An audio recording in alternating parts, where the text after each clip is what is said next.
Good morning and happy new year to our friends down under who have already crossed into the Rubicon known as 2021, left the hell that is 2020.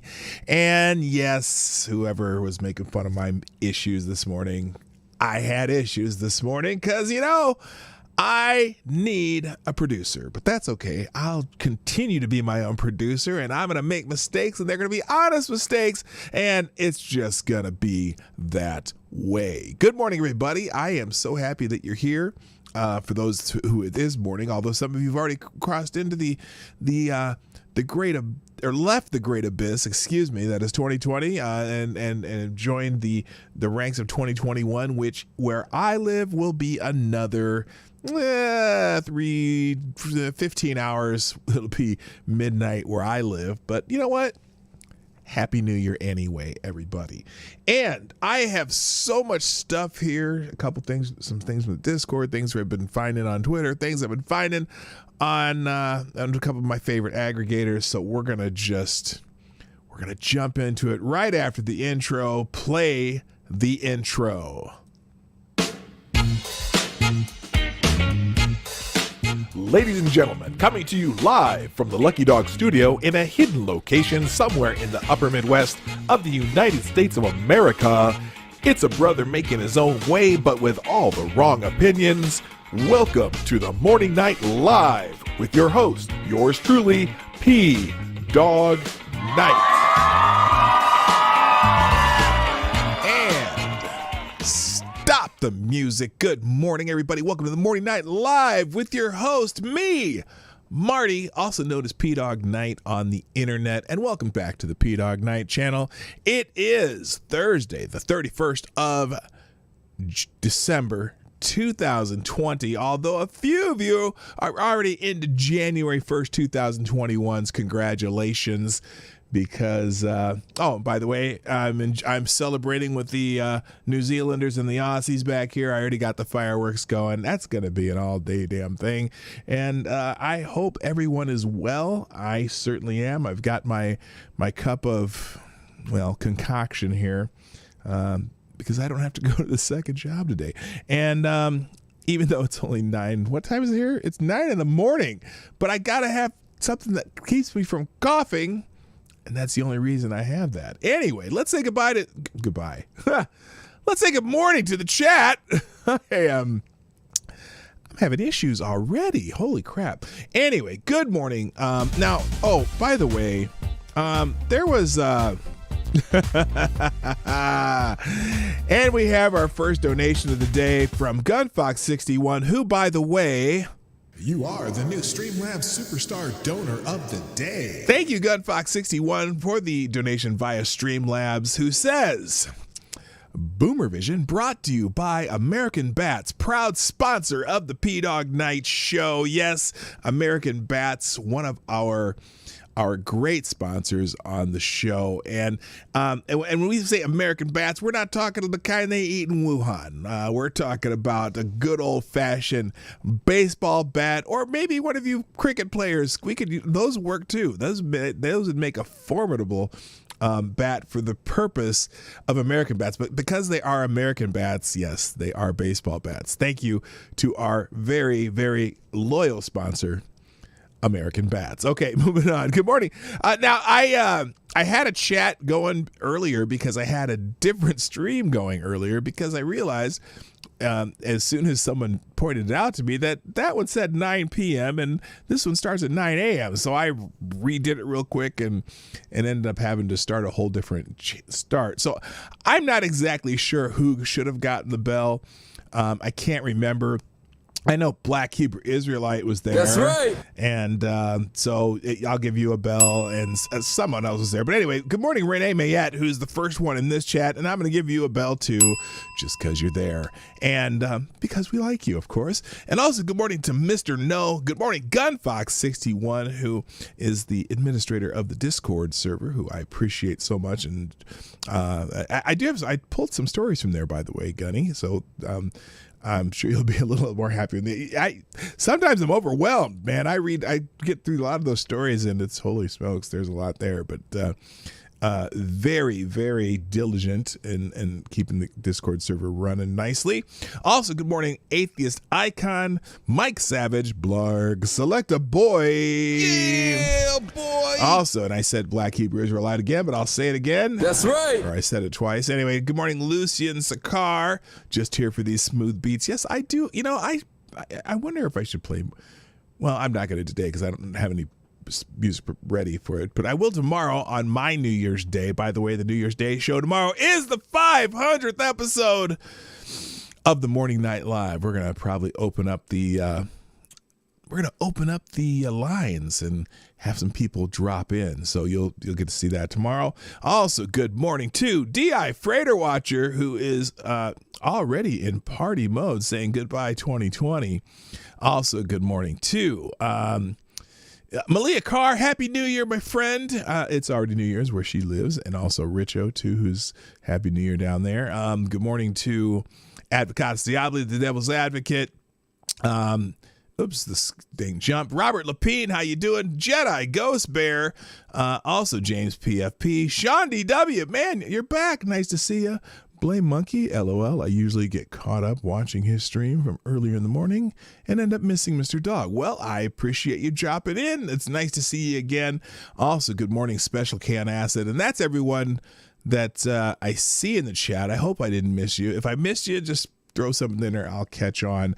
Otherwise, we're just going to go with where we're at. Oh, and Tyler F was the first one here this morning. You get the bell. I remember now. It was Tyler F. I'm glad you made it back. I had some issues this morning because every once in a while we do some boomer tech around here, and that's just how it goes. All right, let's get into it. Now, when I went to go, oh, by the way, share the stream. You can do that on Twitter, Minds Gap, or Parler. If you follow me on those platforms, or you can hit the share arrow down here somewhere or up here if you're, where is it? It's up there if you're on mobile. But anyway, please share the stream. It always helps, and we usually get one or two new viewers at least a week just by people sharing the stream. So I like that. All right. And also thank you so much, Tyler F. and RVA Dar for retweeting my tweet of the stream. I don't know why I like saying that. It's kind of funny to me. Now, when I went to go, I had a plan today. Okay. I was gonna just, I had one subject that I've been talking about almost all year. And so I was going to talk about that, and then I was just going to do a bunch of end of the year lists, right? But my God, and without even talking about the election stuff, and I haven't talked about it much because I'm probably going to talk about it again starting on Monday, the 4th. Is it 4th Monday? Yes, the 4th. Because the whole electoral college thing is coming up, there's going to be the rally. We've already got Josh Hawley and a couple congressmen saying that they're going to dispute the results or whatever they call it. And I haven't really talked about it. I haven't talked about the fact that Walmart of all places, their social media did some stupid shit this weekend. I haven't talked about any of that because I'm kind of saving it. There's so much other stuff. There's so much stuff out there that, there's other people who are talking about that stuff, but there's some things that I want to talk about that are it is what it is. And I will get into the election stuff. The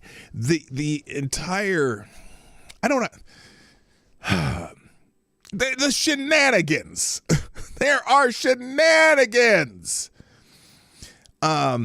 just going on with this election. And for whatever reason, they don't want to cover it. And that's, but I'm going to start covering it again on Monday. So I will get there. Good morning, W.R. Costin. And Joe Biden's in the chat, who also known as Uncle Bad Touch. Walmart. Now, the other thing about that Walmart thing, now, you probably all saw this. Some social media punk at Walmart made some snarky comment to Josh Hawley. And I got pretty quickly, somebody at Walmart saw that and said, "What the hell are you doing?" and went and apologized, but not before boycott Walmart started trending, and I haven't. I'm sorry. Come on, man. Yeah, there you go, Uncle Bad Touch. And so again, you've probably heard the story. It's not one of my stories today. I promise I'll probably talk about it either tomorrow briefly or on Monday. But tomorrow, what I want to do is when I have some guests in, and some of you, I'll invite you on, and I want you to think about what your biggest or favorite story of the year is. And I kind of want to avoid the COVID stories, although I am a COVID story because obviously I've recovered from COVID for the most part, other than needing a cough syrup here and there. By the way, I have my Salt Lake, Utah cup today that my friend Jess Phillips, my daughter's fantastic boyfriend and maybe future fiance. I always say that, but I don't want to. Every time I say that, I'm like, oh, I don't want to jinx it. I don't want to jinx it. I don't want to jinx it. We really like Jess. We really like Jess. And so whenever I say that, I'm like, oh, I hope I don't jinx that. Anyway, all right. Let's get into this. So I was oh, by the way, okay, I've got some donations here. Let's see here. First of all, thank you. Mr. Onella, Sam Onella, who says Mad Max took place in 2021. Get your Ford Maverick and a supercharger before supplies run out. Oh my God, I completely forgot. That's right. We've been getting through 2020 and the movie Mad Max. Mad Max happened. That whole story began in 2021 when we have the vehicle and fuel dystopia known as the world of Mad Max. So okay, we got that. Look forward to it. Yeah, get your Maverick and supercharger. Is that what he drove? A Ford Maverick? Yeah, it was a Ford Maverick, wasn't it? Or whatever the Australian version of the Ford Maverick was. Yeah, that's oh boy. Anyway, and also thank you, godforsaken, with the donation through Streamlabs. Marty, I dropped so much news. If I were trying to cover it all, you'd be having to stream 24/7 to try to cover it all. I know. And a lot of the stuff I find people. Anyway, all right. Oh, a couple more people showed up. Good morning, MC. Stop. Hammer time. And good morning to People's Front of Canada, who shares kind of our time zone. So I can't say Happy New Year's yet, but also Cynical Lindsay. And also, Lindsay, thank you for tweeting out the show. All right, let's get into this because I got tons I'm going to try to get through the day, and I still have to end at my normal time, even though I don't have to be at the other job because I got things going on today. So, favorite story of 21, the demon, RBG, finally croaking and bathing in the smelt that followed after it. Oh my gosh. Okay. Yeah, you can put some of your favorite stories in there. Okay. Also, good morning, Anna Lynn. All right. I always check Twitter before I come on the show. Just to see what's trending, or just to see what stories they're featuring at any given time. And they took it down. Well, that's interesting. Let me see what's on the main page here. Okay, they did take it down, but the headline that they featured was to this effect. Good morning, Thomas Cleaver. Happy New Year's, everyone. All right. The headline. Uncle Bobby's in the house. How you doing, man? All right. The headline that popped up on Twitter. And I got to find some place that wrote it the way that they wrote it, because now they don't have it up anymore. Maybe let me check another tab here, because I want to say this the way it was written so you get a feel for what I'm talking about. It's probably in a news tab. Let me check here. I'm going to guess it is news. Here we go. Okay, here it is. Here's the line, and I'm going to put it on the screen. Minneapolis police shoot and kill man during a traffic stop. Minneapolis police shoot and kill man during traffic stop. Now, when I read that headline, I'm thinking to myself, why would they shoot and kill a man during a traffic stop? And I said to myself, is this one of those cases of an incendiary headline specifically designed not to tell you enough? And look, Minneapolis being the epicenter of the protests of 2020, thanks to the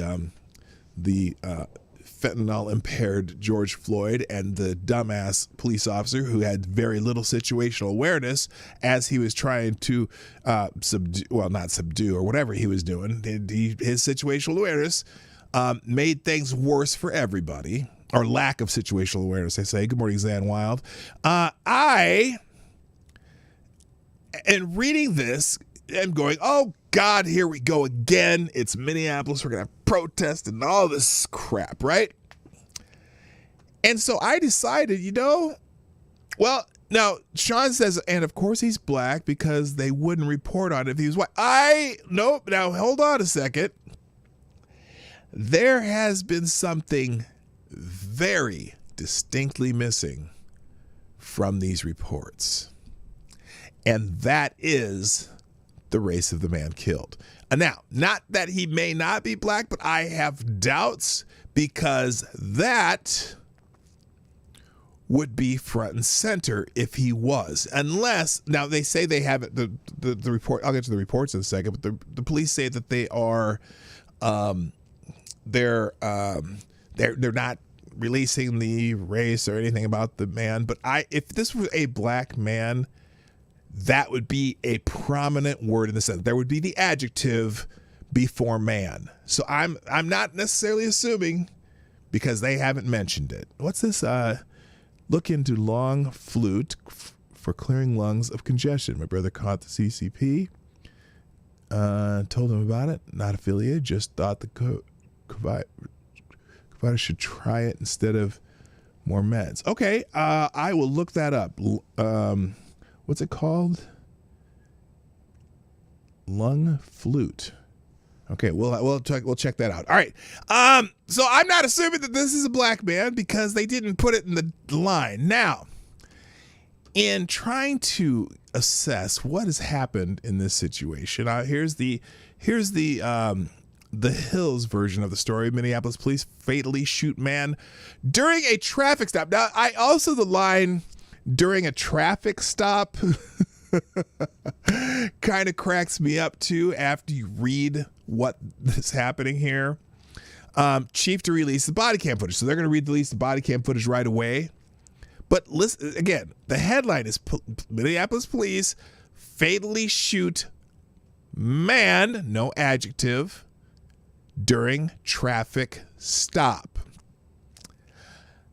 Minneapolis police fatally shot a man during a traffic stop. Now, they keep saying traffic stop. Wednesday evening, the latest police killing in the city since George Floyd's death rocked the nation in May. Now, this has nothing to do whatsoever with George Floyd other than it's in the same city. Anyway, Police Chief Mvrder Arredondo said in a press conference that the man who has not yet been identified was described as a felony suspect and fired first, and that he intends to release body cam footage from the shooting. Now, so already this is not just, I don't know that this is just a random traffic stop. And because he's a felony suspect. And notice, he fired first, according to the police, and they have body cam footage. Interesting. Hello, Larry.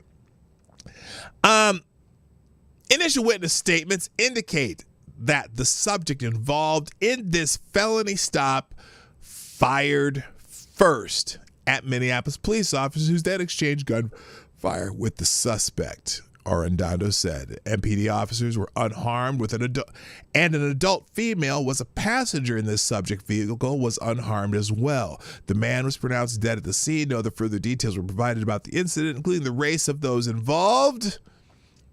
Because we don't know the race because probably not a black man. That's the only, I'm going to guess it's possible, but I'm going to say that's unlikely because everyone would be talking about it if it was.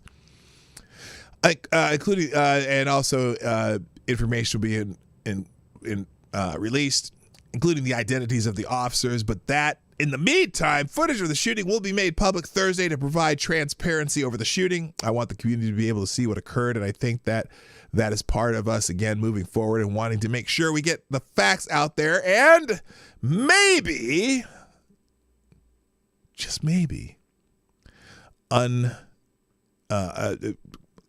lessening the chance of riots, although there were protesters out there almost immediately.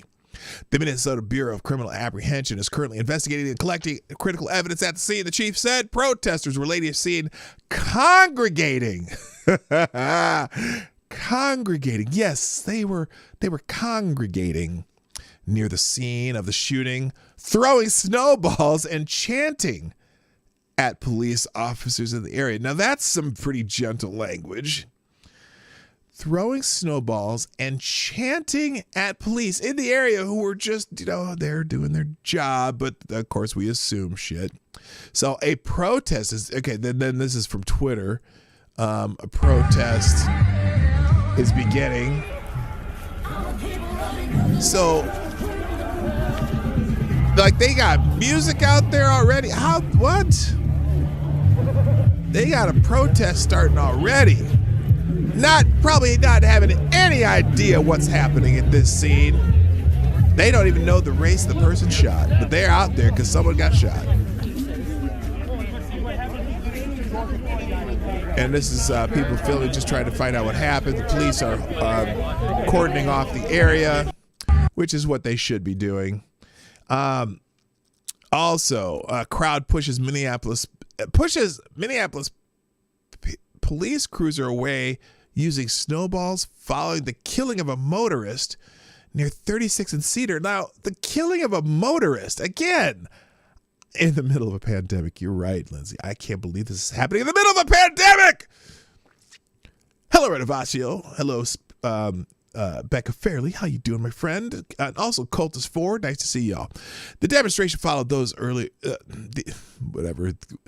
The demonstrations followed those earlier this year after Floyd was killed when an officer pinned him down by his neck for nearly 9 minutes. 4 officers involved in the killing were later fired and charged. So I want to go into the Minneapolis Star Tribune article on this. Now, I had to update this because social distancing. Yeah, it's cold out. It's like in the low 20s here right now, and Fahrenheit for you people who use Celsius. It's below freezing. Let's put it that way. So here it is. For much of the evening, large police presence as well as an angry crowd. Now, this is that's very different than what the Hill said. He said that protesters were congregating. That sounds pretty mild until he talks about throwing the snowball. Well, here in Minneapolis, how they report it, for much of the evening, a large police presence as well as an angry crowd were at the scene. Angry about what? You don't know what happened here?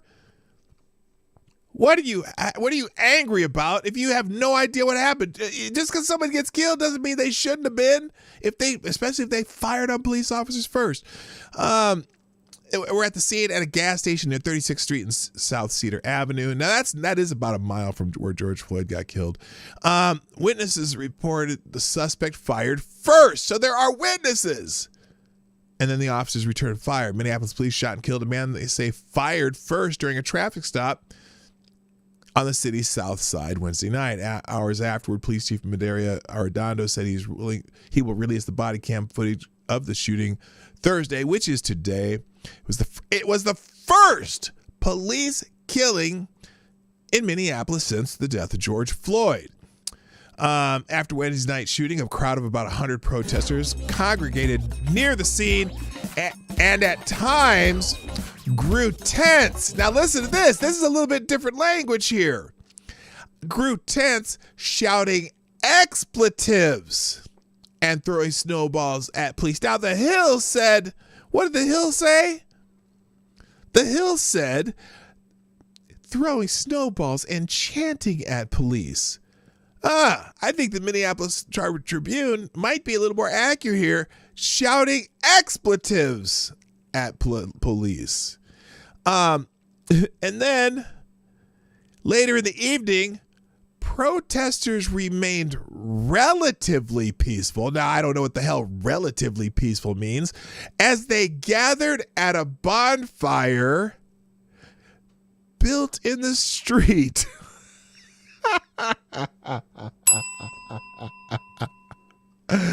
Oh yes, just a random bonfire in the middle of the street. They brought some weenies and marshmallows and some hot cocoa, and just had a relatively peaceful time standing around the bonfire. The shooting occurred as officers tried to stop the man whom they described as a felony suspect about 6:15 p.m.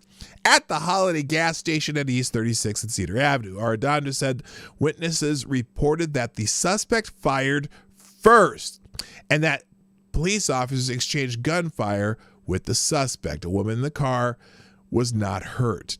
Arredondo said he would move quickly to release the footage. He pleaded with protesters to remain peaceful and to allow the State Bureau of Criminal Apprehension, which will take over the investigation, to do its work. He said his officers will respect protesters' constitutionally protected right to freedom of speech, but that we cannot allow for destructive criminal behavior except for bonfires in the middle of the street. Break out your cocoa and your weenies. Hot dogs, for those who don't know what I mean by weenies. Anyway. Don't break out your weenies. We don't want to say no weenies. Hello, Wikipedia snippet. Good morning. Also, thank you, Okie Native, with the $5 through YouTube Super Chat, who says, do you know what's not happening during a pandemic? That's right, flu or heart disease. Congrats, P-Dogs. You're now immune from dying that way. Jealous. Well, thank you very much. And I'm sure, some other people think so too. Thank you.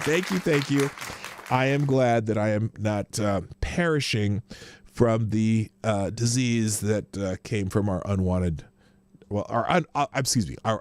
visitor from the East. Okay. Anyway, it's funny because Twitter was jumping all over this, last night, obviously very much agitated over a police shooting that they knew nothing about. There's a lot of details that we don't know about. And so that's that. Good morning, Chadwick Dupree, also known as Damn It Chadwick in the chat. All right, we're going to move on.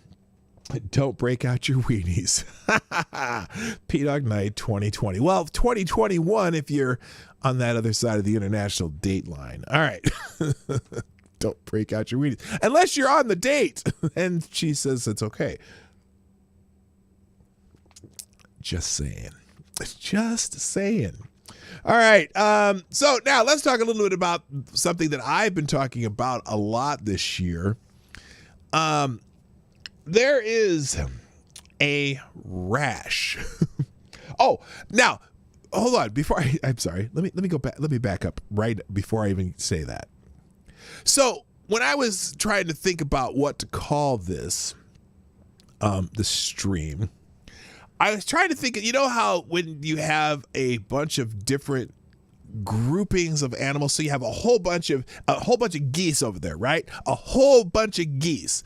And when you say a collective name for a whole bunch of geese, you say it's a flock of geese, right? Or a flock of seagulls, unless you're talking about an 80s band that has weird hair. But a flock of geese, right? Or crows. If you be a whole bunch of crows over there, you call it a murder of crows, right? Or if there's a bunch of dolphins, you have a school of dolphins. Or, and in fact, help me out in the chat here. Tell me some of the more creative names for groupings of animals, like a pride of lions, right? A pride of a whole bunch of lions is a pride of lions, right? Okay, so if you can think of other ones that are a little bit unusual, throw them in the chat because there's a whole bunch of them out there that I can't think of off the top of my head. But when I was trying to think of a name for a large grouping of George Soros bought and paid for district attorneys, a pot of rapists. Ooh. Ouch. Oh, dolphins. A pot of dolphins. Okay, a pot of whales think dolphins are the same. A gaggle of geese. Yes, a mischief of rats. Okay, dolphins, a pot, flock of seagulls. A bale of turtles. Yes, very good. Thank you, Duck Dog. And by the way, good morning. Good morning to Ideos, too. And Stab and Joe Scarborough, how you doing? A group of baboons. I don't know. A raft of ducks. A troop of chimpanzees. A flock of ravens. A pack of dogs. Yes, you guys got the idea.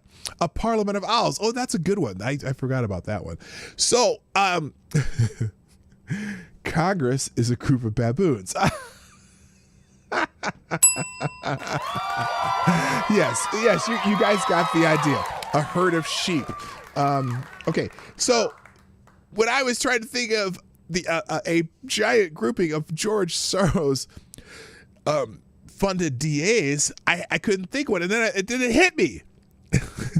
It hit me like a ton of bricks. A plague of DAs. That's what you call them. They are a plague of DAs. And I've been talking about this all year, how, the Soros funded, Open Society or whatever, has been pumping money into all these places where those DA type people are elected. And so they've been getting all these really out there left-wing district attorneys. Well, there's one in particular that we got a story about yesterday in Los Angeles. And this guy, his name's George Gascon. And apparently he is behind Soros's progressive prosecutor movement and encouraged $50 million seed donation to the ACLU, which the ACLU has kind of abandoned its mission of civil liberties, in particular on the First and Second Amendment, and basically just has become this, bashing of left-wing causes regarding criminal justice reform. But they just no longer support people on the First Amendment issues. They no longer support people on Second Amendment issues, even though they're supposed to be the American Civil Liberties Union. And the first two civil liberties we have in this country are the First Amendment, religion, freedom of speech, and all that stuff, and the Second Amendment, right? Those are the first two civil liberties that the Congress shall not impede. But they don't give a shit anymore. They just a guano of governors. That's hilarious. So anyway, this dude, over the last year or two, the plague. Oh, I didn't even read the first line. I skipped this. I read it farther. And this is where I came from.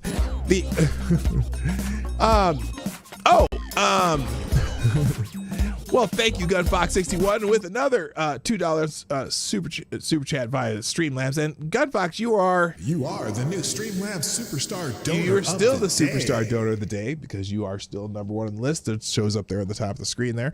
All right. Over the last 2 years, the plague of Soros DAs that fits. It's the plague of DAs.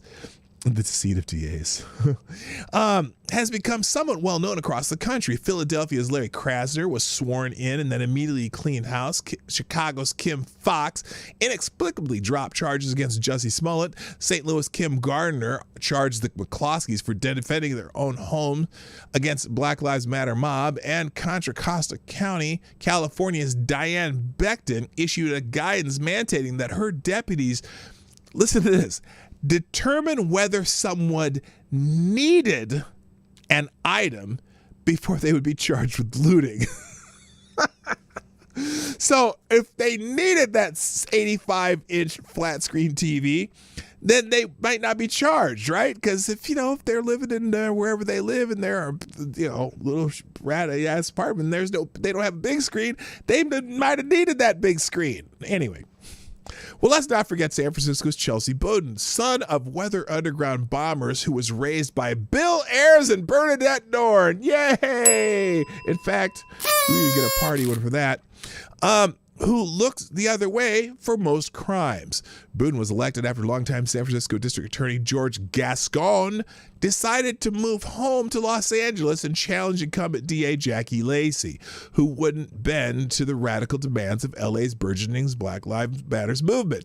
What most people don't know is that Gascon is the OG Soros DA, and it was at Gascon's urging that Soros plunged the first $50 million into what I'll dub as the Progressive Prosecutor Project through the ACLU, which funded shadow groups to move money through, of course. Gascon is not shy about it either. He described it all in a January 2020 appearance at the UCLA School of Laws. Now this is an hour or something long, but the article will be in the links today. And the link I have there right now is incorrect. Immediately after the show, I'll change links. So you'll get links to every story here. But he left his position as assistant chief of the LAPD after being passed over twice for the chief position to being the police chief in Mesa, Arizona in 2006. He and Joe Arpaio naturally butted heads, and in 2009, Gascon was asked to resign. Coincidentally, around that time, then San Francisco Mayor Gavin Newsom, you might recognize that name, needed to appoint a new police chief and recruited Gascon. Gascon's philosophies aligned with then District Attorney Kamala Harris. You might know that name too. And she recruited Gascon. But it's important to note that those philosophies pre-existed his time in San Francisco and were likely the reason he was recruited. Gascon said, emphasis added, "My focus from the very beginning when I became district attorney, I had been working already at the national level for almost a decade on criminal justice reform, really with a very strong focus on reducing incarceration." Just keep that in mind. At that point in my life, that was really the goal. My goal is much brought. Now, the funny thing about that, I'm just, let me give it a little side here. With his focus on reducing incarceration, and yet he worked with Kamala Harris, who seemed to be very fond of incarceration. In fact, she kept people in a little bit longer so they could do some free work for whoever they were doing the free work with in their prisons. And she almost she held back some exculpatory evidence in a capital case of someone who's going to be put to death in the state of California, because I don't know why, because she didn't want to admit that her office made a mistake. So I'm not sure how these two got along, but anyway, that's just my aside there. I digress. I believe that we can find a balance between reducing crime and community safety and reducing incarceration.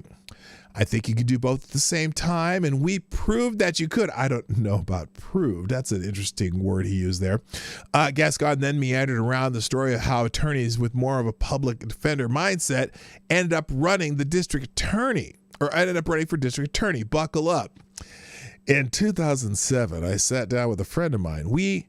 I had been working with executive sessions in public safety at the Harvard University School of Public Policy for years as a fellow, doing a lot of work there.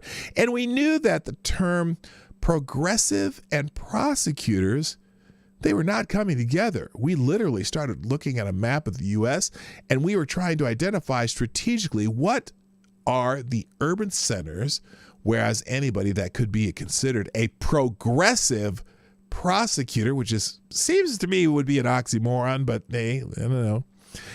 Then there were a couple people that had been nibbling in some areas, but we just couldn't find one. Obviously, some kind of organized effort was needed, and Gascon stepped right up. He continued.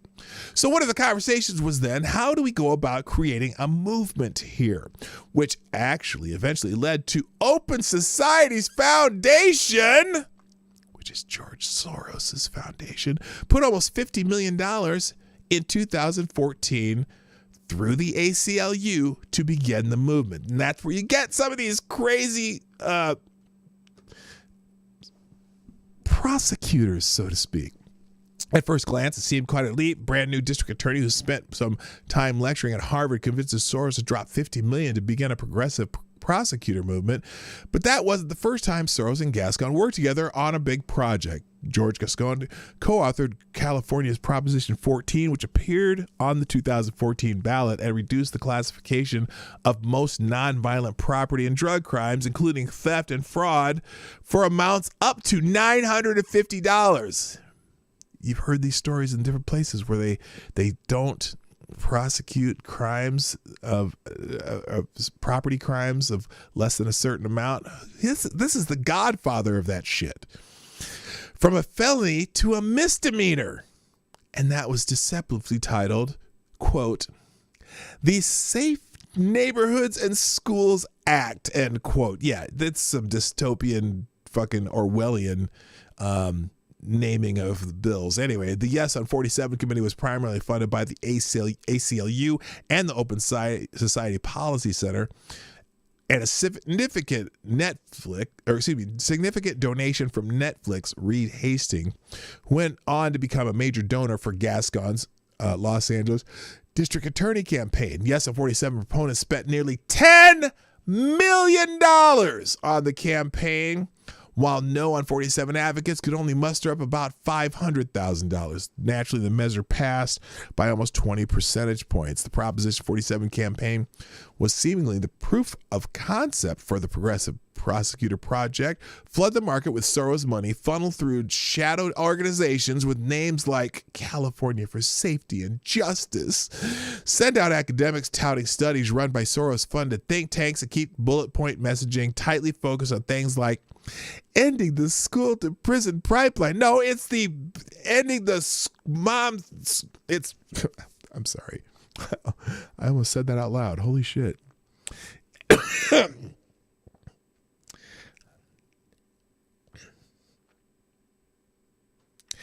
Ending.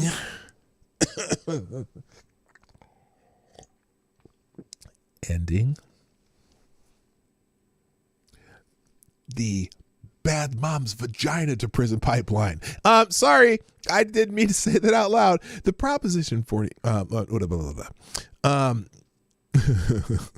getting addicts and the mentally ill the help they need and the like. So they made it sound like, oh, we're gonna end the school to prison pipeline and get these addicts the help they need instead of, sending them to jail or whatever. Or even, look, that second part, drug crimes, things like that, crimes of self,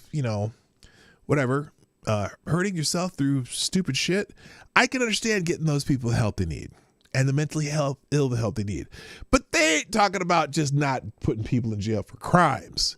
Anyway, by donating to the ACLU, Soros was also essentially purchasing the existing infrastructure held by locals who had their finger on the pulse of the community so they could strategically select which races to play in first.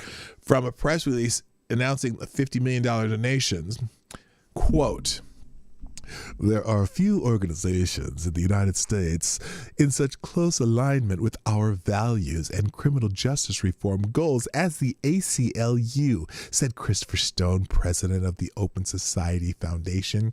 We are confident that our support of the already advanced state-level ACLU operation can truly transform thinking about public safety. They don't give a fuck about public safety.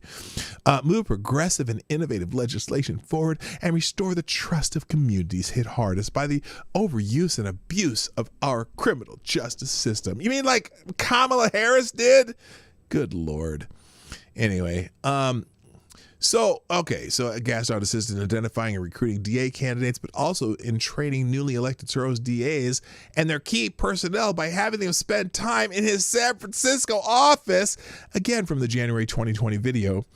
And people like Philadelphia DA Larry Krasner and others came to my office when they were running for office. In some cases, we identified people to run for office, and then we would come in after getting elected. So, for instance, Larry's number 2 at one point spent almost a month going in and out of my office. wonder what else he was going in and out of there for. Good morning, Sapphire Dragon. How you doing? So anyway, he implemented a bunch of drastic policies in Los Angeles. Here he says, when I went in the office, about 65% of our work was drug related. We basically dropped that to the mid-20s, and we said we're going to concentrate on violent crime. But they didn't. And violent crime, they haven't helped stop any violent crime anyway, because sometimes there's a correlation between the drug crime and the violent crime, but they don't understand that. And frankly, there was a political reason for that also, because I could not just simply say we're going to turn the system upside down the first few days I'm in office. You have to progressively, as in frog in the pot of water heating up. Hello, Spam Bob 22. A lot of things are acceptable today. In 2011 would have gotten me. There would have been a recall 2 years after I was in office, and I didn't want to get recalled because it doesn't get the work done. So they just gradually they little change here, little change there, little change here, little change there, and nobody notices. There was another little change here, another little change there, and then they're not arresting people who steal steal shit out of your house. Apparently, Gascon believes the mood in the country and in Los Angeles in particular has really shifted since 2011 because he's pursued his work with gusto in his first 4 weeks in office. This time, he might have made a major miscalculation, though. Nearly 50,000 Angelenos have joined a Recall George Gascon group, which is making preparations to initiate a recall once it's legally permissible, 90 days after Gascon took office. The group is hosting a candlelight vigil to remember the victims of violent crime on New Year's Eve, even the front hall of Justice in downtown Los Angeles. So now there's a little follow-up on this in the red state also. And here's the thing. Gascon is one of these, he's one of these guys who's going to try to intimidate you. ABC's Los Angeles affiliate bows to threats from Gascon's office, substitutes critical article with a puff piece. So, I'll just read the article. Last night, I reported that according to transcripts from a December 15th proceeding, LA District Attorney George Gascon attempted through his special advisor, Mario Trujillo, to offer a sweetheart plea deal to Rudy Dominguez, a gang member charged with murdering one man and shooting another during a drive-by. Neither of the victims were gang members. Trujillo didn't talk to the prosecutor assigned to the case, but instead spoke to then assigned Deputy Police Public Defender Tiffany Blacknell, who is a member of Gascon's Public Policy Committee, and who, according to multiple sources, is about to jump to Gascon's staff as his Director of Community Relations. Now, let's go back a little bit here on what I just read. They offered a sweetheart plea deal to someone charged with murder. What was that about public safety in the other article? They're trying to, worry about public safety. That's interesting. Anyway, yes, there are a lot of connections to keep up with. In any event, it appears that Blacknell is in the process of transferring her caseload to other deputy public defenders, as DPD Tracy Blackburn appeared for Dominguez on December 15th. It was at the end of that hearing that the shocking plea offer came to light. A reporter from ABC's Los Angeles affiliate was in the courtroom on Monday, December 28th, and interviewed family members of the murder victim, Fernando Rojo Jr. That interview was posted with a full transcript beneath around 8 p.m. on December 28th with the title, quote, "Victim's family accuses Gascon's office of a sweetheart deal with the suspect," end quote. Since the video no longer exists online, having been deleted by ABC, here's a short transcript of that report. A local family of murder victim is accusing a Los Angeles County District Attorney's Office of making a sweetheart plea deal with a suspect in their case. Fernando Rojo Jr. was killed in a 2016 drive-by shooting while standing on his porch. Rudy Dominguez, the suspect getaway driver, was facing the possibility of life without parole. Rojo's family members now claim the district attorney's office made a deal with Dominguez for a shorter 7-year sentence. They also said a judge denied the plea deal. It seems that the criminals are getting a slap on the wrist while our family members are getting a slap in the face. Not only are we being victimized by our family members being murdered in the street when it comes to getting justice, we're the ones being victims now, said Amy Rojo, Fernando's sister-in-law. This all stems from new justice reforms put in place by newly elected district attorney George Gascon. Reforms no longer allow gang enhancement charges, which would make prisoner sentences longer. So they're getting rid of all the gang enhancement charges. Now obviously the gangs are a big supplier of murder victims in the Los Angeles area. In this particular case, the district attorney's office say they tried to get special circumstances allegations dismissed, but it was denied on 2 different occasions. Now, why? And he says there's a link to that too, but anyway. I was sent a link to about an hour after it was published. I clicked it, but was greeted by a page not found. Fortunately, the story was not up long enough for Google to have cached a version of it. Now, why would ABC take such a story down so quickly? They were the first local station to publish a video of the DDA critical of George Gascon, that being DDA Jonathan Hatami. So it couldn't be that they were afraid of backlash from Gascon's office, right? Right? So I did a little digging, and as of Monday night, ABC was claiming it was an internal error with the website that they were working on. Then multiple sources in the law enforcement community told me anonymously, understandably, that Gascon's office wasn't happy with multiple Los Angeles media outlets for simply reporting on things that happened within Gascon's office and within the criminal justice system, and those outlets were being strong-armed by Gascon's spokesman and threatened with denial of access. So they're not only doing shitty things, they're covering it up. And you can read the rest of that article, which leads me to today's revelation from yesterday. Los Angeles Prosecutors Union. Here, let me get this on the screen a little better. Los Angeles Prosecutors Union sues new progressive DA Gascon over special orders because Gascon apparently thinks he's not going to follow the law. By the way, real quick, thank you, GunFox61 with the 556. Through Streamlabs. Marty, if anyone tries to steal my stuff, gets the business end of my M4A3 CQB. Set up 556 of freedom rounds to show them the error of their ways. Okay. Oh, yeah, stay the fuck out of my house. Anyway,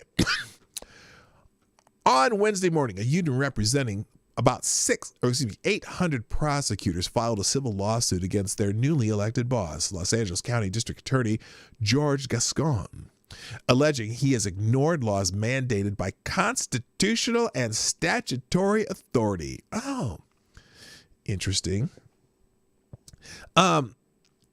The Association of Deputy District Attorneys for Los Angeles County is seeking a writ of mandate from the court, which would compel DA Gascon to rescind several of his new policies, declaring them invalid and illegal. The lawsuit targets a set of special directives Gascon issued after taking oath of office on December 7th. The order puts his plan to increase public safety without over-incarcerating into action. They include ending all sentencing enhancements, which are intended to act as extra punishments, added on to the charge of an underlying offense. After a national outcry, Gascon later amended that policy, allowing enhancements for cases involving the most vulnerable victims, including hate-motivated crimes, child abuse, and human sex trafficking. Still, there's more than 100 enhancements in California's penal code. Prosecutors are still barred from pursuing them for allegations of using a handgun in a crime, defendants listed in the state's gang database, or for having prior felony convictions. Los Angeles County prosecutors have been placed in an impossible position, said ADDA Vice President Eric Siddall. Do we follow our legal and ethical responsibilities and risk getting disciplined or even fired by our new boss, or do we follow his policy directives at risk of losing our California state bar cards and, by extension, our ability to practice law anywhere in the state? We're asking the court to answer these questions. So anyway, so their argument is that, hey, what authority does he have to not follow the law? We're supposed to follow the law here, right? So anyway, and that's the kind of thing. It's happening not just in Los Angeles, but in cities across the country. In Philadelphia, in Dallas, where they said they're not going to pursue property crime. That used to be felony property crime. If it's under $700, they're probably not going to spend a lot of time on it. Again, I understand if they were out there trying to, jail murderers and people who do shit like the guy that this Gascon had his office do a sweetheart plea deal with. 7 years for murder, 7 years for a drive-by shooting. Huh? Really? So anyway, that's why we got to find someone. We need I don't want to say the Koch brothers, but we need somebody to finance the campaigns of a little bit more law and order DAs. And I'm fine if we, if we can, the criminal justice reform, I'm all for that. I'm all for maybe getting rid of some of the drug laws or just changing them enough to, those are, in a sense, a lot of drug crimes are victimless crimes, except for the person who's dealing with it, right? But property crimes, any kinds of, even of minimal violence, are the kind of crimes that grow and grow and grow and, become, it's a plague. It's a plague. And this plague of sorrows paid for DAs is not helping people. It's not stopping crime. They're supposed to, the purpose of your district attorney, prosecutors, is to prosecute crime, not coddle criminals. Okay, they're victims advocates, not criminal advocates. So they need to fix this shit. I'm sorry. All right, let's move on because I got a whole bunch of just here and there stories. Now it's interesting because a lot of people are talking about how there's going to be some people who are challenging Joe Biden's electoral college win. There's some congressman and now Senator Josh Hawley has officially said that he is going to challenge the electoral college win based on, some of the shenanigans that there have been plenty of plenty of witnesses to, right? Now, here's an oldie but a goodie. Now, listen to the headline before I put it on here. House Democrats to challenge electoral college win. Does that sound, has anybody heard about this? Does that sound familiar? Oh, wait a minute. This was a Political article from January 6th, 2016, when House Democrats to challenge Trump's electoral college win. You didn't hear a whole lot about this, did you? As many as 10 members plan to mount objections when Congress meets Friday, but so far no senator has joined them. Democratic Congresswoman from Texas confirmed late Thursday that she and as many as 10 colleagues would contest the validity of Donald Trump's election Friday when lawmakers meet at the Capitol to certify Trump's electoral college visit. Y'all remember this? Do you remember this? Hello, Rittenhouse unit. What's up? Do y'all remember this? Now, they never got a senator to jump on board of this, but what is Sheila Jackson Lee? Who else was in this group? Anyway, the maneuver to impede Trump's election also faces another potentially crippling problem. Challenges to electoral votes require the support of at least one member of both the House and the Senate. So far, Jackson Lee said no senators have stepped forward to join the effort. They weren't even saying that there was shenanigans. Well, except the Russian bullshit, but that never turned into anything.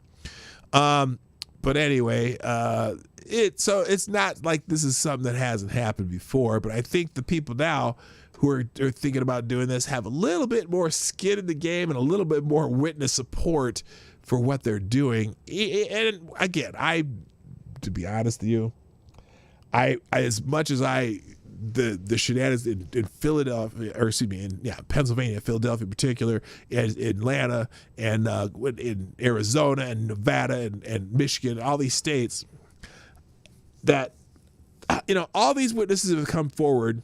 Have you ever had it? It's interesting. I had a challenge to Jake Tapper, in fact, the other day. Let me see if I can find that, because I replied to something Jake Tapper said, because it was interesting. Jake Tapper was on Twitter bitching about something. Let me find my profile here and what I wrote to him. He was on Twitter, and he says, what did he say here?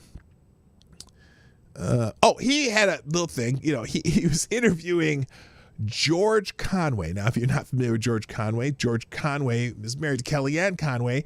George Conway is a prolific anti-Trumper. I think he's part of the Lincoln Project and all that bullshit. And so the lead on CNN had this tweet up.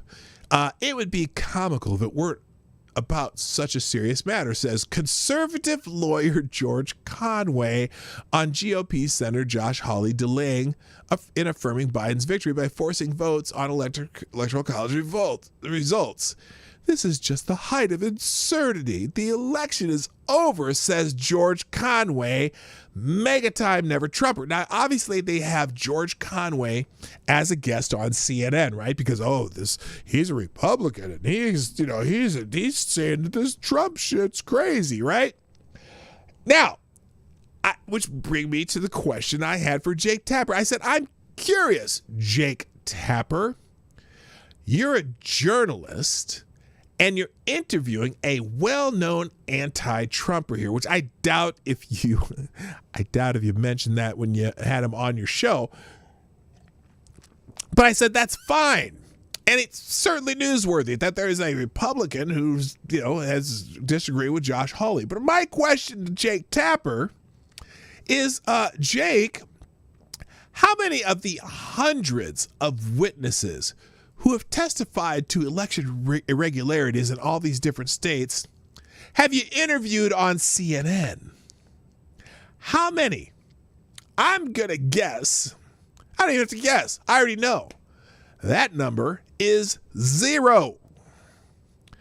Because I'm pretty sure, what's the guy named Jeff Zucker? Is that his name? The head of news at CNN? I'm pretty sure he wouldn't allow it.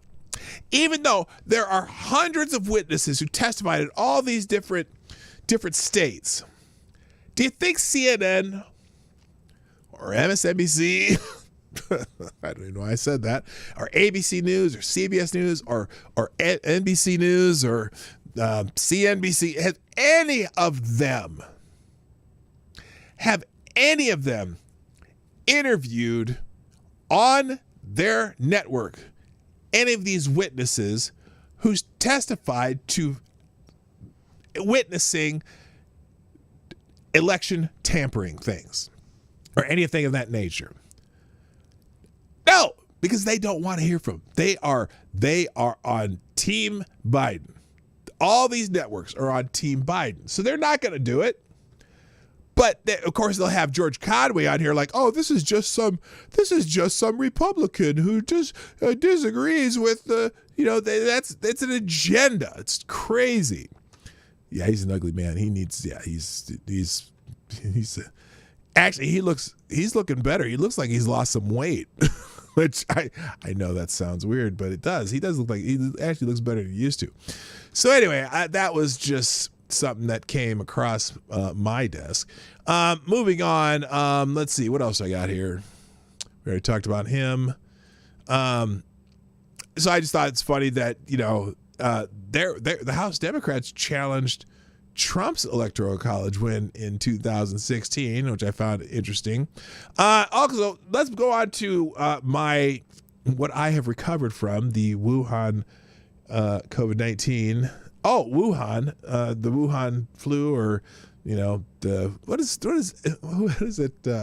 Jericho Greed calls it. It's hilarious every time he says it. The sweet and sour sniffles, he calls it. I think that's kind of funny. Anyway, hey, news out of China, out of Wuhan, and this is this is going to be a shocker, people.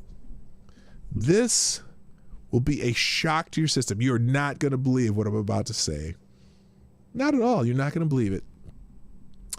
Wuhan's COVID-19 cases may have been 10 times higher, China's CDC says.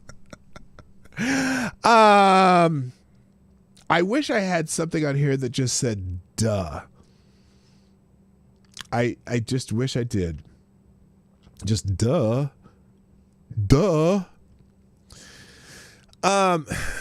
Almost 500,000 residents in Wuhan, where the coronavirus pandemic originated, may have been infected with the deadly bug, nearly 10 times the recorded tally, according to the Chinese Center for Disease Control and Prevention. A study by the HC used a sample of 34,000 people in the central China metropolis for some 1 million residents and other cities in Hubei province, as well as Beijing, Shanghai, and several other provinces to estimate the infection rates, CNN reported. About 4.4% of those tested in Wuhan, which had reported a total of 50,354 confirmed cases, according to the city's municipal health commission, were found to have specific antibodies that fight the virus. The study sought to estimate the scope of previous infections in a population by testing blood serum samples from a pool of people for antibodies. It was conducted in April, a month later after China contained the first wave of COVID-19 epidemic, except for outside of their country. That was me adding that, not them. And the results were released Monday, according to CNN. The prevalence rate outside of Wuhan is markedly lower. The study showed in other cities in Hubei, the province that included the capital city, only 0.44% of residents studied were found to have the antibodies. Outside Hubei, antibodies were only detected in 2 people among the more than 12,000 surveyed. Yeah. Yang Zhonghuang, senior fellow at the Global Health at the Council of Foreign Relations, said the study underscores underreporting in infections at the height of the outbreak in Wuhan, partly due to chaos. Partly. How about they just didn't want to tell you the truth? That sounds more. And a failure to include asymptomatic cases. Wang said the much lower rates in other Chinese cities suggest Chinese containment efforts were indeed speedy and effective. Well, they're allowed to lock people down in China because there are no civil liberties there, especially compared to cities like New York,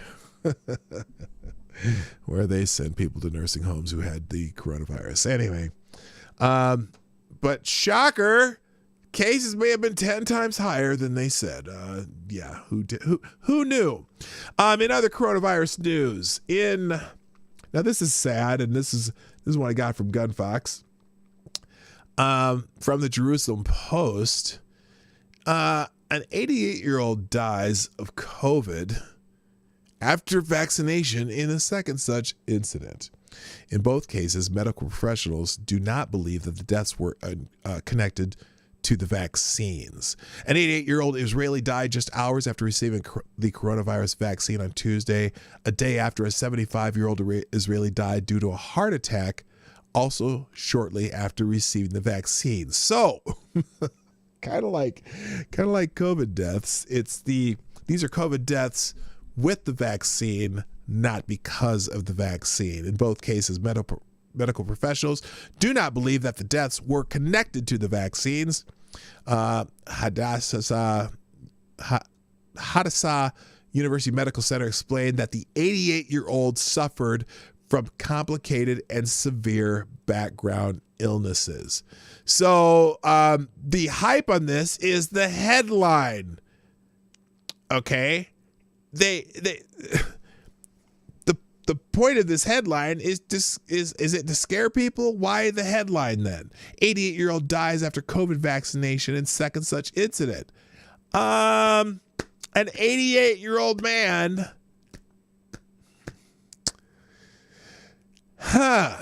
might have some other issues at 85 years old, and the 75-year-old, the second of these incidents, had a heart attack. Very unlikely vaccine related. So anyway, Bib Jim, what's happening? How you doing? All right. Anyway, but the headline draws you in, doesn't it? All right. Why did I click this? Oh, this is great. Real quick though, I gotta check something real quick. Just checking my notifications here. Let's see. Thank you, Becca Fairley, for tweeting out the show. Also, Seneca Lindsay for tweeting out the show. I think I said thank you earlier, but I'll say it again. I'm not beyond saying something more than once. Now, in other COVID news. Now, this is.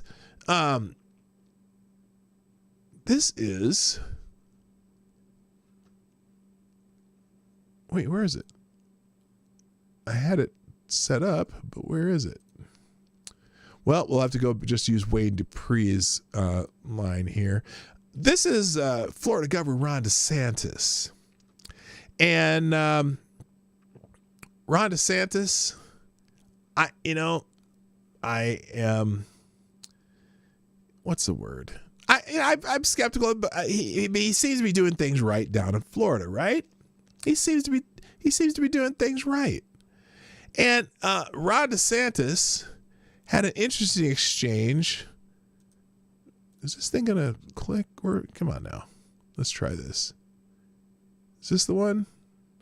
Ron DeSantis had an interesting exchange with a reporter that I thought he should get a pat on the back for. Here it is. Yes, this is it. Okay, hang on. Let me pause this. And you tell me, when you listen to Ron DeSantis talk to this reporter, you got to tell me what you think here. I'll tell you in a second. Let me play it for you. Here it is. No, so what I've said is I'm willing to take it, but I am not the priority. They're the priority. By the way, the question was, when are you going to take the vaccine? How come you haven't taken the vaccine? Blah, blah, blah, this and that. Why haven't you taken the vaccine yet? Here's his answer. No, so what I've said is I'm willing to take it, but I am not the priority. They're the priority. I'm under 45, and so the people under 45 are not going to be first in line for this. And so when it's my turn, I will take it.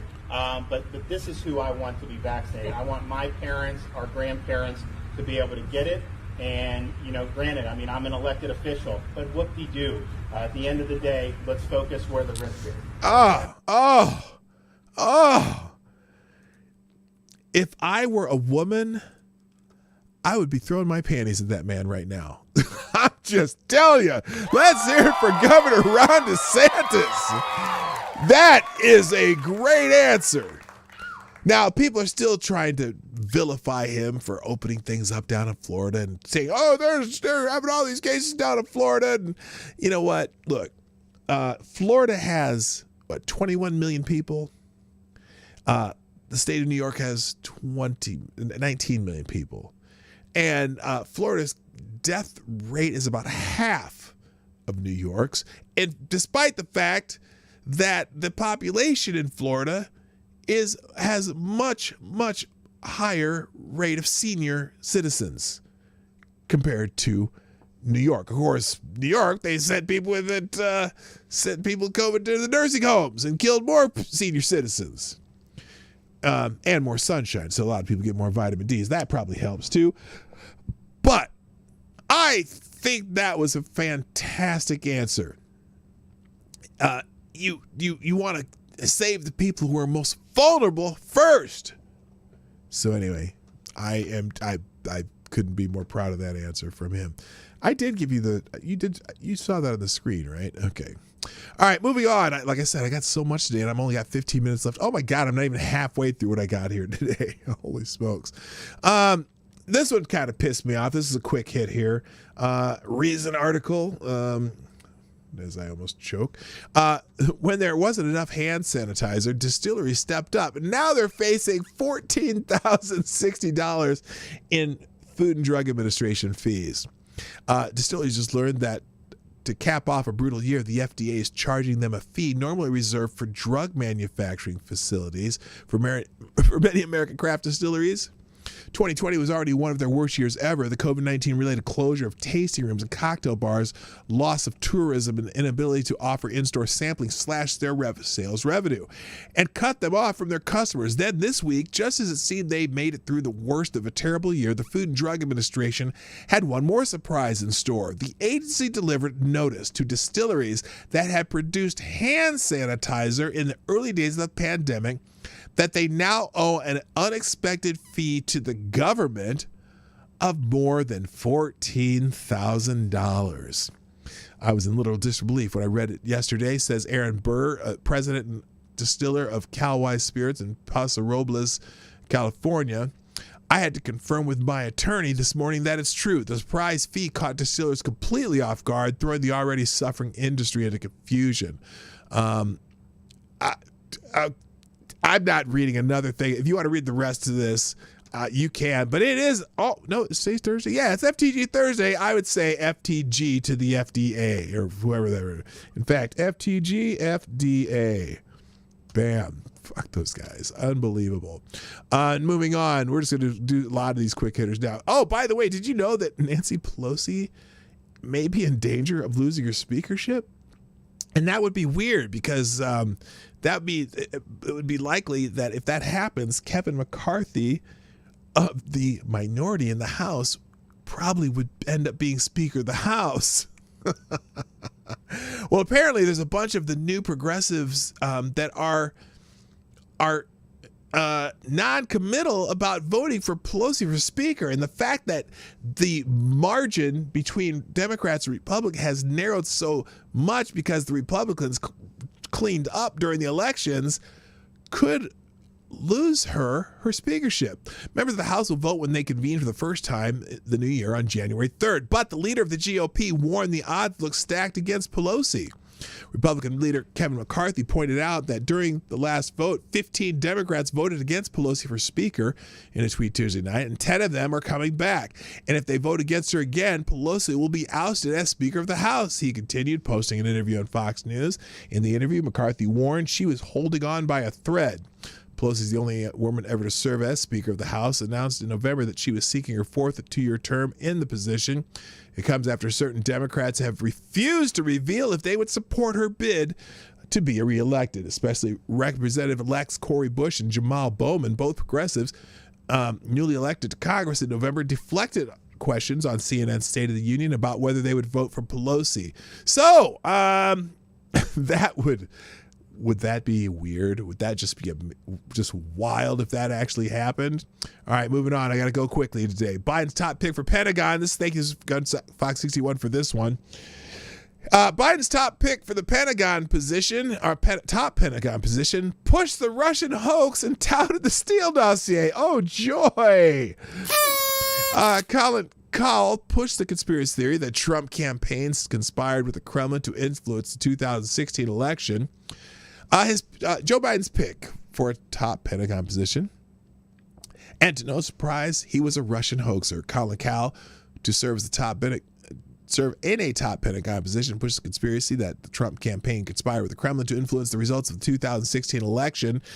Kahl endorsed the Russia hoax theory in a December 2017 essay, and also pushed the Steele dossier in past tweets, according to the Daily Caller.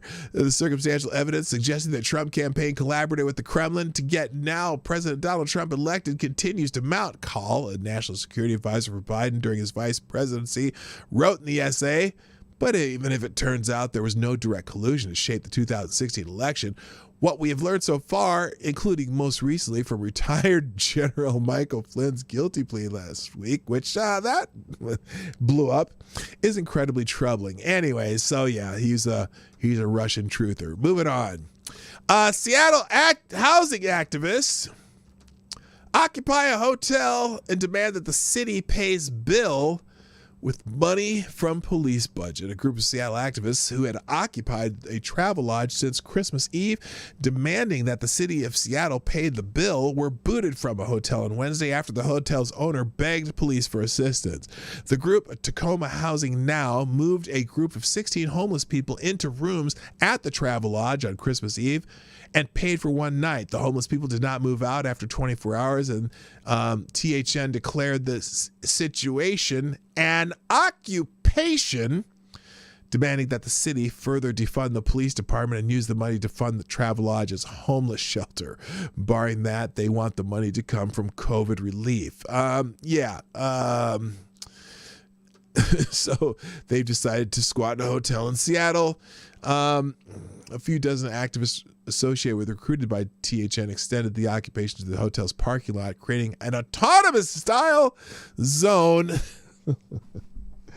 and continue to protest, daring police to remove them. I think the police did in this case end up removing them. And, you know, the owner of the course felt different about how housing people in occupied hotels doesn't ruin anyone's business, telling KOMO that the homeless require care that THN, which placed them, isn't providing, and that he cannot force his staff to provide for free. The ongoing demonstration outside, too, is driving away possible customers, leaving him unable to attract further business. Oh, they haven't gotten everyone out of there yet. So anyway, again, just some craziness out in the Pacific Northwest. Moving on. Let's see. I'll save this one. Well, I got about 20 minutes. This one, the 5 most suppressed news stories of 2020. I'm just going to give you the top 5. We'll talk about these tomorrow. Number 5, the mysterious mutating lockdowns. Has anyone figured out why it's okay for grocery store workers to remain on the job during an international pandemic while serving the needs of the entire population with no restrictions other than wearing a mask, but it's considered dangerous for gyms to open, or most ludicrously for anyone other than spouses of governors to take their boat for a quick spin around the lake? Seems like lockdowns can turn into whatever is convenient for politicians. The uneven effects of the lockdown on different states and different sectors have resulted in a shift of trillions of dollars of capital in ways that will reshape the economy for generations to come. Yet we're not supposed to talk about it. Hydroxychloroquine was one that you can almost not say, but although the FDA has reapproved hydroxychloroquine, but did anyone hear that news on any of the mainstream media? Probably not. Another story that they hired Trump's that they've been kind of poo-pooing or just kind of embargoing. Hello, Cindy Bishop. Nice to see you. Trump's vaccine victory. While the president has been painted as anti-science, it was his administration's support that led to the fastest turnaround ever for viral discovery to a viral vaccine. Essentially, yes, less than a year, even as House Democrats are poised to launch investigations into Trump's supposed crimes against humanity for being president during the COVID crisis. Lives are being saved as a result of his policies. Just don't expect to read about it in the mainstream media, which spent much of 2020 ridiculing Trump for his prescient predictions that a vaccine would be developed by the end of the year.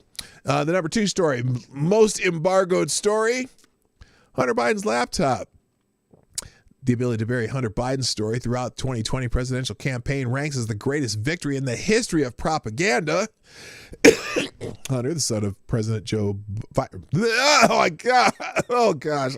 Oh my God. I need, oh, that came out of my mouth. It doesn't taste very good. Good Lord. Hello, Ryan himself. I'm sorry. Hunter is the son of the former Vice President Joe Biden, and his acknowledged history as a drug addict is now considered his strong suit. The Senate Homeland Security Committee found extensive evidence that Hunter has made hundreds of millions of dollars for the Biden family by selling access to his father. So when Hunter's laptop turned up with the first person incriminating evidence, it was pretty obvious that Joe Biden had a lot to answer for, except that the media has never made him answer for anything. It preferred to rest on the bizarre assertion that from 50 former U.S. intelligence officials that had clear evidence of foreign collusion on Hunter's laptop had all the earmarks of a Russian disinformation campaign.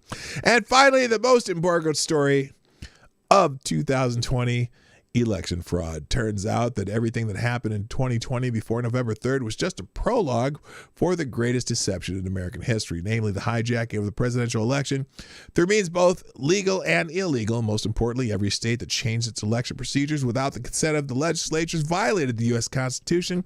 That's why Republicans plan to challenge the Electoral College vote on January 6th.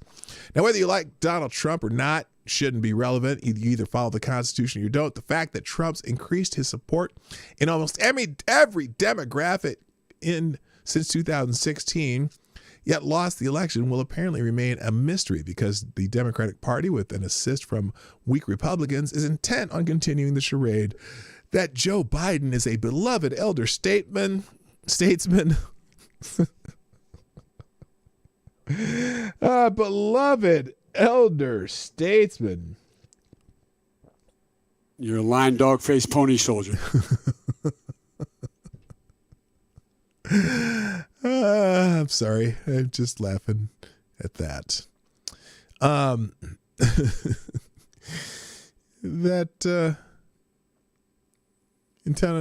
Continuing the charade that Joe Biden is a beloved elder statesman, even more popular than Barack Obama.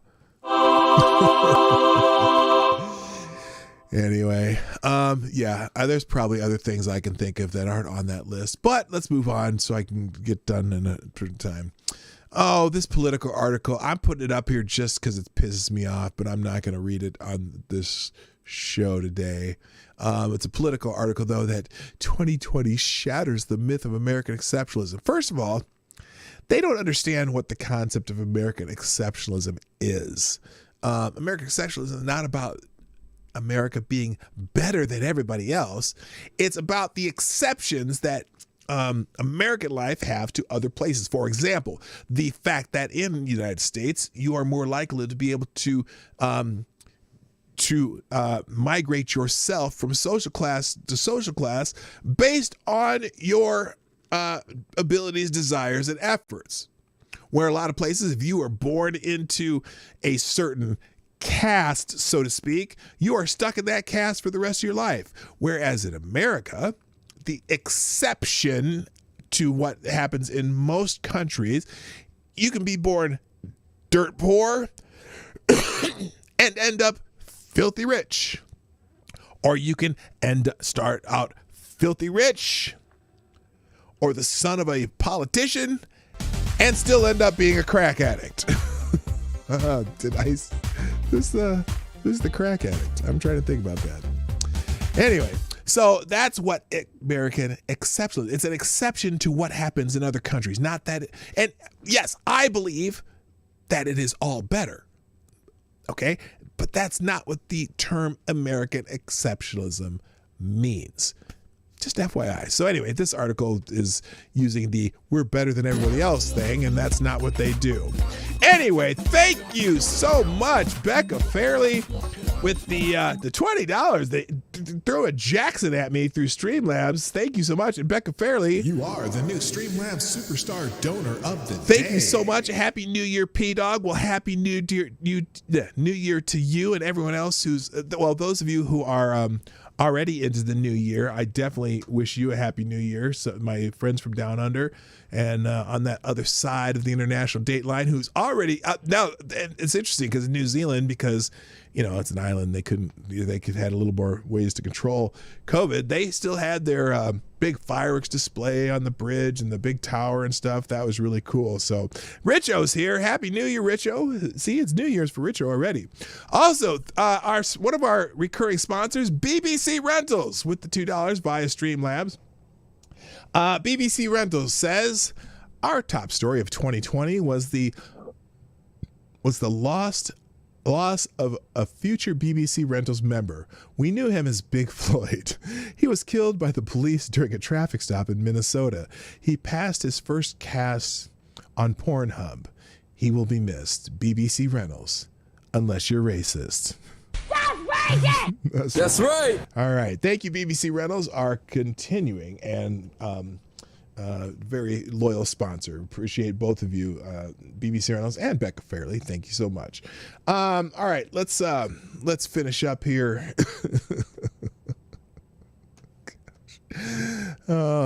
BBC Rentals. Oh, here's a great one. This one's also from Gun Fox. This was because I have some just funny ones. I'll try to get through some of them and then I gotta be done. But this is extra special. So we've been talking a lot about Antifa this year, right? They seem to have a stronghold in Portland and they cause a lot of havoc in different places around the country. But let's say that every once in a while, Antifa can do something that's entertaining and yet maybe perhaps not so destructive. And I I'm sorry. I'm going to have a hard time getting through this one, but this is real. This is real, and it is fabulous. Antifa. I got to. Antifa is starting a soccer league. Oh, just when you thought you've seen it all in 2020, Antifa members in Portland have started a soccer league for their comrades. The new group is called Antifa FC. FC stands for Football Club. They posted their plans for a 4-team league on Instagram this week. The first match is set to take place at 6 p.m. Wednesday at the Dunaway Field in Portland.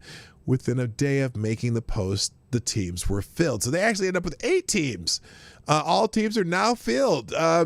Portland, are you ready for the first match? We are going to need teams. If you have a team ready, let us know. We want to make sure this is inclusive as possible. All are welcome to play and participate. We love soccer, hate fascism, love Antifa.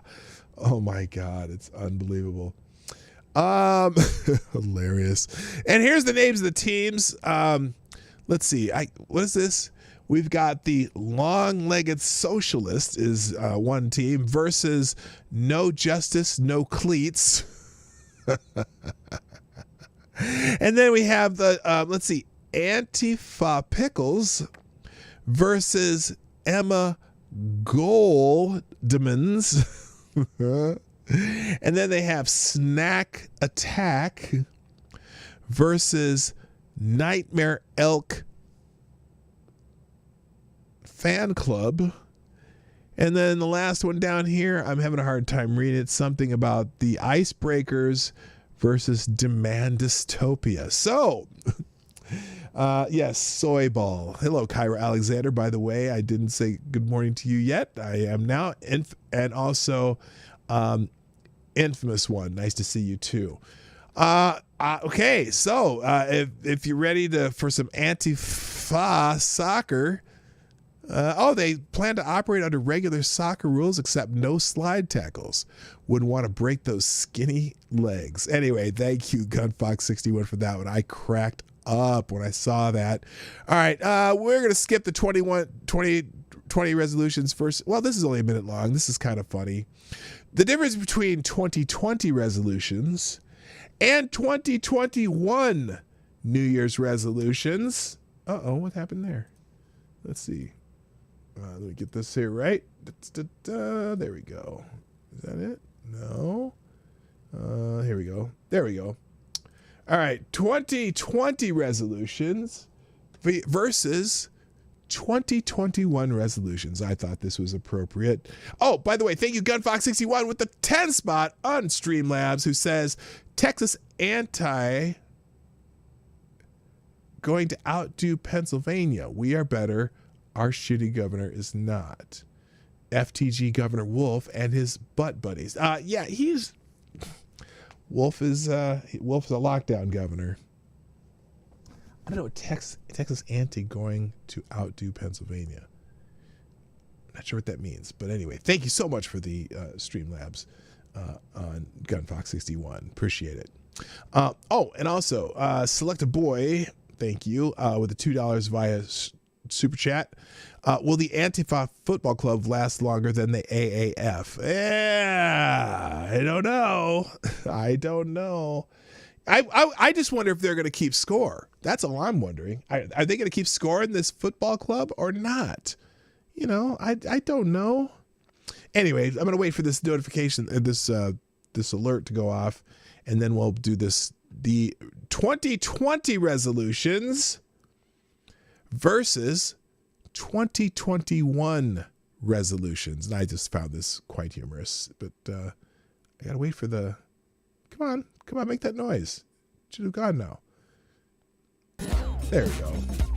And again, thank you, Select Boy again, also Gunfox61, and BBC Rentals, Becca Fairley, and Okie Native, all the people who've been donating today. And Sam Onella. Another one of Duck Dog's distant cousins, Sam O'Nella. Anyway, all right, here's the difference between the... Oh, it's not. Well, no, I know that. Not going to... Okay. Oh, Texas is not going to outdo Pennsylvania. All right, here's 2020 resolutions versus 2021. I thought this was quite humorous. Here we go. Find yourself. Find a clean shirt. Invest in Airbnb and other travel companies. Gamble or just burn the money to get a better return. Quit drinking. Quit kidding yourself. Improve concentration and mental skills. Are those squirrels fighting or mating? Definitely mating. Improve wardrobe. Dress to impress. Wear pants at least 3 times a week. 2 times a week. Liking all those Zoom meetings when you don't have to wear pants, you just have to wear a shirt and something that looks like you're actually a human. Okay, here we go. Week. Be more affirmative in work meetings. Stop doing this. Hey everyone, so nice to see all of you. Unfortunately, my camera just broke, so I'm gonna have to just go audio today. I hope that's okay. Didn't you say you were going to get that fixed 2 months ago? Go on. How many of you have done it? Just turn that camera off and you can look as bad as you want. Go on mission trip to Uganda. Pray that Uganda doesn't ban Americans again. Learn a new language. Quit speaking French. Get 8 hours of sleep every night. Stop sleeping 12 hours a day on Wednesdays. Exercise more. Stop counting taking the garbage out as a workout. Hey, now I am offended because taking out the garbage is a workout. Trust me. Let's see. Close enough. Backpack through Europe. Find backpack in garage. Start remembering important dates. Start remembering what day it is. That's mine. Remember, because my woke Wednesday came a little early. Anyway. People. Mrs. Nuts, you are a wild animal. All right. So anyway, I thought that was funny, and there we go.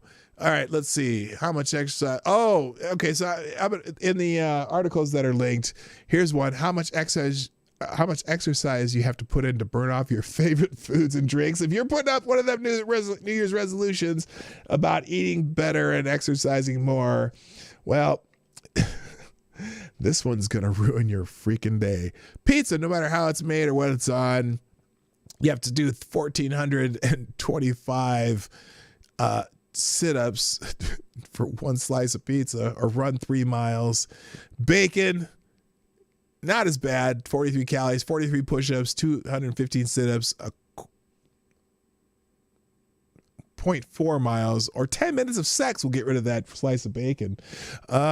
Soft drinks, 420 calories, 2,100 sit-ups if you drink a liter of cola in a week. Anyway, these are a bunch of McDouble, 2,185 sit-ups, 4 miles of running, 437 push-ups, or 104 minutes of sex. Pizza rolls, 3,850 sit-ups, or 8 miles of running, or 770 push-ups, or 183 minutes. Thank you, Gunfox61. And Gunfox, you are again. You are the new Streamlabs Superstar Donor of the Day. And thank you for the 5 spot. More 500 companies are moving from California to Texas, Georgia, and Alabama. Boeing is set to move all production from Washington to North Carolina. Yeah, man, that's crazy, and that makes me nervous too. All these companies moving from Big Blue to a lot of red states. You're hoping that it doesn't change the political make. Although I'm thinking people down there are gonna start talking to these people why Texas is a good place, because you ain't paying as much taxes and shit. But anyway, thank you very much, Gunfox61. All right, that's one. What else do I got here? Oh, this is a feel-good story. A guy who bought an $1,800 bike from a thief, and he returned it to the owner. A bike was stolen. The thief sold it for 80 pounds, and it had a bike lock on it. And so he he thought it was from that area, so he put some notices out, and the guy who paid $1,350 pounds, which is about $1,800 for this bicycle, actually messaged him, and they had the key to the lock, and the guy got it back to him. So that was a feel-good story. You'll see that story. Other stories. What else here? What was this one? Oh, some of the strangest medical cases. Maybe we'll do that one tomorrow. Let's see. And my windows are breaking down here. Oh, also 50 obsolete things that proved how much the world has moved on and changed. They'll be in the links, but we'll go over some of these tomorrow because I actually got to get out of here, gang. Hey, for those of you who've already had your new year come and go, congratulations on leaving the hell forsaken 2020. Although, gotta remember, the year of Mad Max is 2021. And also, thank you so much, everybody. If you haven't done so already, hit the like button if you like what we do on the Morning Night Live, or what I do. I guess it's just me. I mean, my fake producer over here, Johnny, and it's not Johnny Hellcat. Johnny Hellcat is the first viewer, but I have my fake producer over there, Johnny, who is just me clicking buttons, but sometimes it looks like it's real. Anyway, if you like what we do, hit the like button before you click out, and share this stream, share this out. Tomorrow, on New Year's Day, the 500th episode of the Morning Night Live, I'll have a few surprises here and there, but we'll also probably open up the line and just see I'll probably figure out a question of the day, and we'll just all have people jump in and tell us what the answer to the question of the day is. But anyway, you guys, if you haven't had a New Year's Eve yet, you haven't hit that midnight, please, please, please have a safe evening. I know there's not as much going on because the governor's office all shut down, but to figure out something, I know that me and Lady Bloomer are going to go over to her mom's house, and we're going to steam up some crab legs because just as a celebration early on. And then she actually works tonight, so I might be online somewhere. I'll let you know if I am. But definitely the show is going on tomorrow. It will be the 500th episode, and I hope you come and share that day with me if you're not too hungover. But hey, it's New Year's Day. Most people don't work on New Year's Day, so hopefully you'll enjoy the time off. I know Gunfox has 5 days off, which is I'm sure that I'm sure you're happy about that. Anyway, but it's probably not going to be a big news day tomorrow. We're going to talk about the year that's passed, and maybe talk about some things that people want to do in the future, and just kind of have a fun show tomorrow. So drop by, same time, Monday through Friday, 10 o'clock Eastern, 9 o'clock Central, on the P-Dog Night channel. And on that note, I am so glad we've had this time together. Looking forward to see you next year. My name is P-Dog Night, and I'm out of here. Bye-bye. Hey, this is P-Dog Night, and thank you for watching today on the P-Dog Night channel. If you have an observation or remark you'd like to make about this video or my channel, I absolutely welcome you to write it in the comments section down below. I really look forward to hearing from you. And before you go, if you like what you saw but you're not already subscribed, please make sure you hit the subscribe button and definitely click that bell that pops up afterward so you'll be notified when I post new videos or when we go live. I broadcast my live show, The Morning Night Live, Monday through Friday at 10 a.m. Eastern, 9 o'clock Central. A special thank you to all supporters of this channel who share our videos on social media and who make donations through the Streamlabs link, which is also in the description down below. Thanks again, and until next time, I'm P-Dog Night, and I'm out of here.